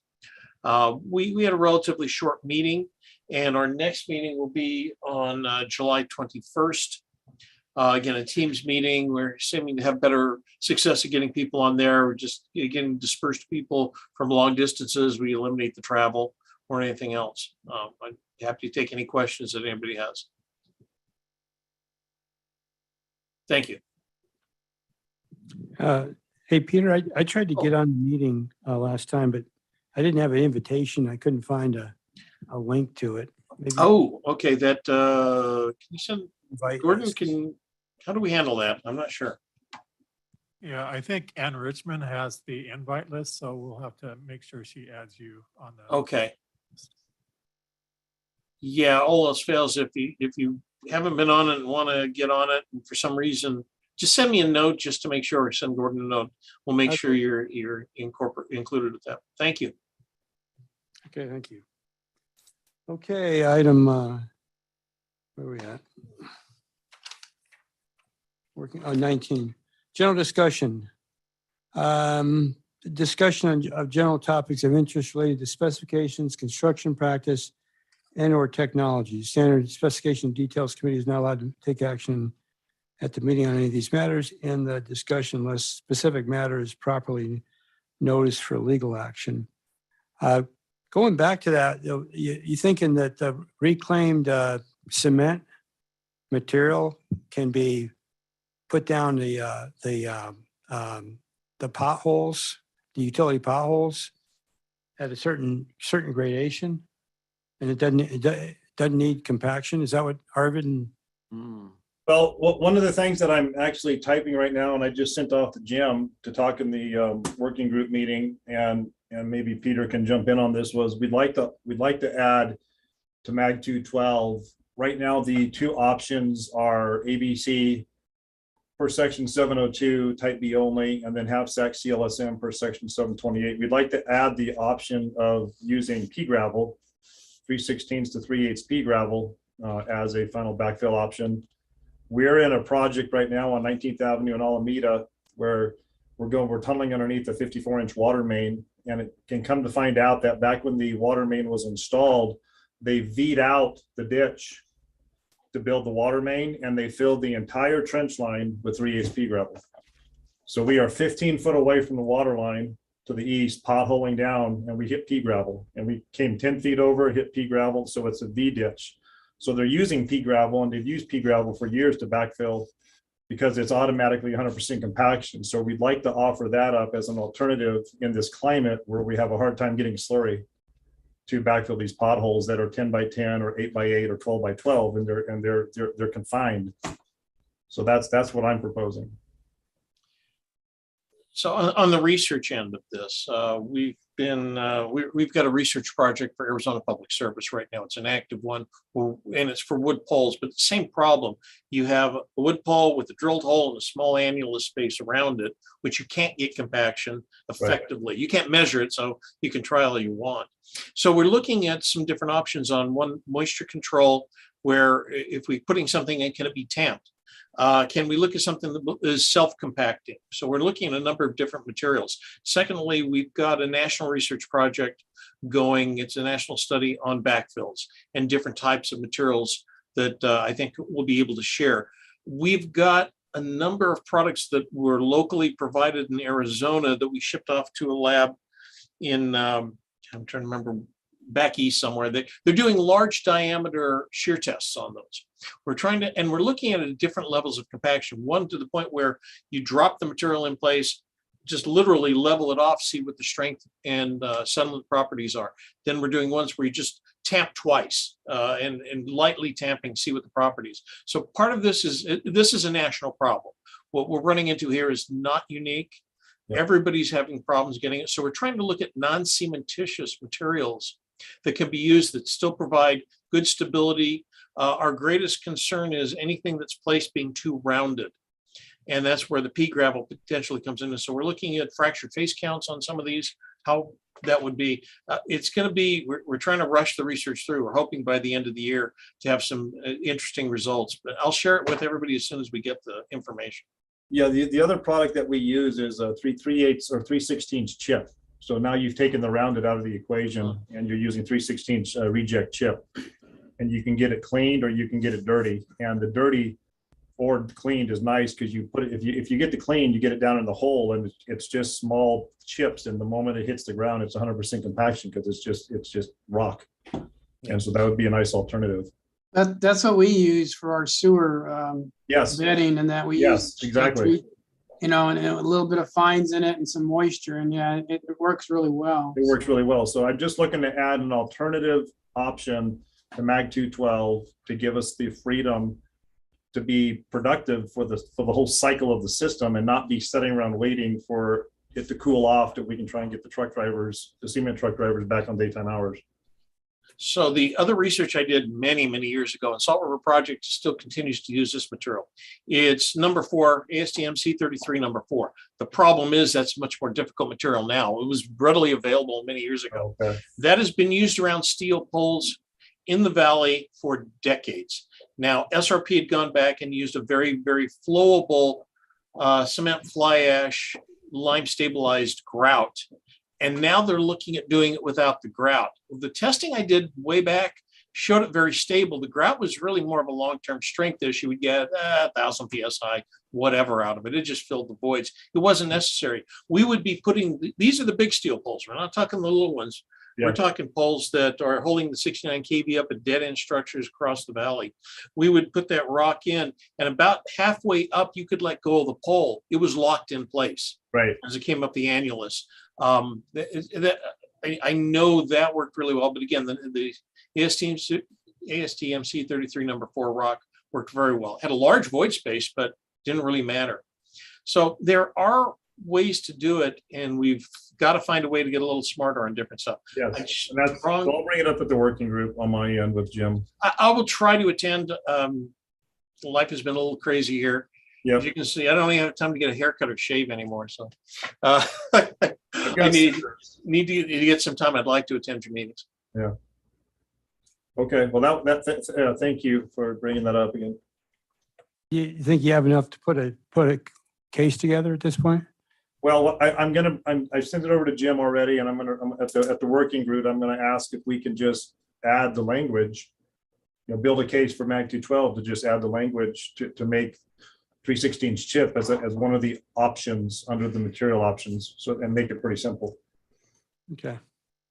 Thanks, Harvey. That helps to have those options. I appreciate that. Well, and I don't think many of the municipalities are going to have a pushback because it's an option. And what we're doing right now with the city of Phoenix is, because it's not a permanent option, we're saying we're going to backfill it. We'll come back at a later date and do the slurry in September, October when we get the trucks. But if we can make it a final backfill material option, one of the 3 options, now it's on MAG 212. Now it's accepted. Now we're done, and we can just leave it.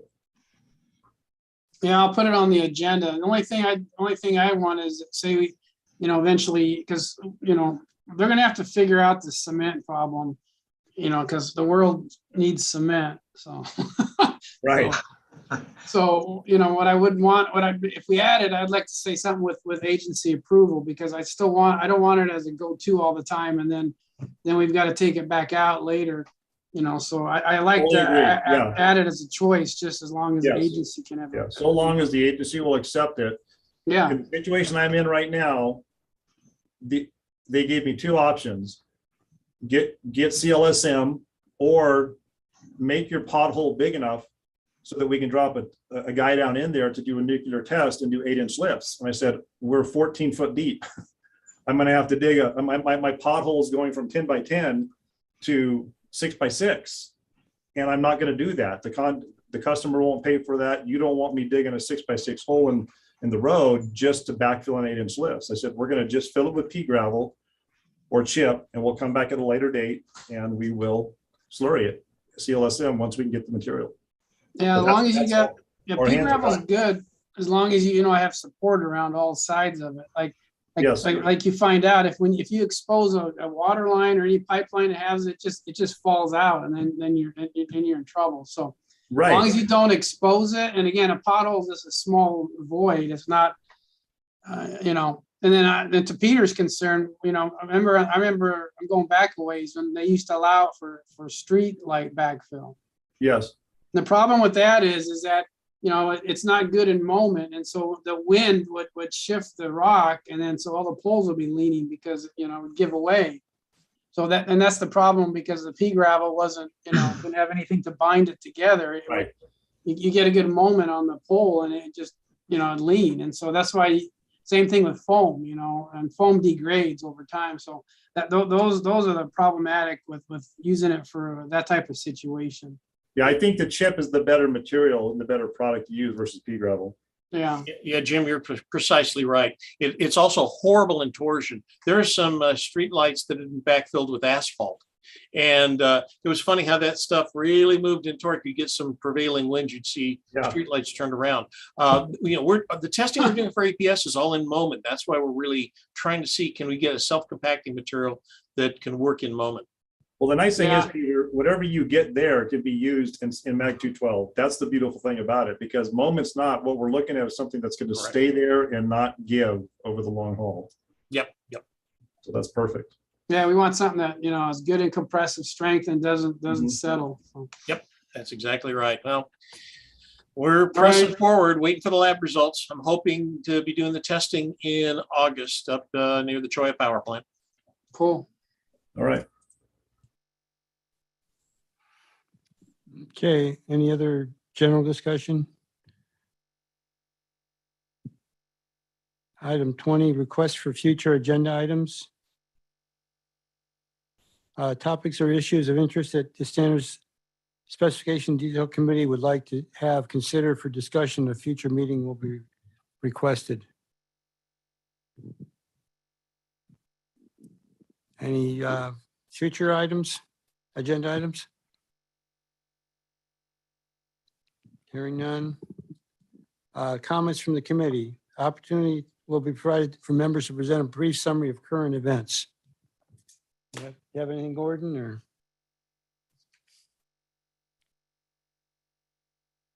Anybody? A request for adjournment? Is that a motion? I'll support that. Yeah. Thank you all. Have a good day. Thanks, everybody. Thanks. See ya. Sounds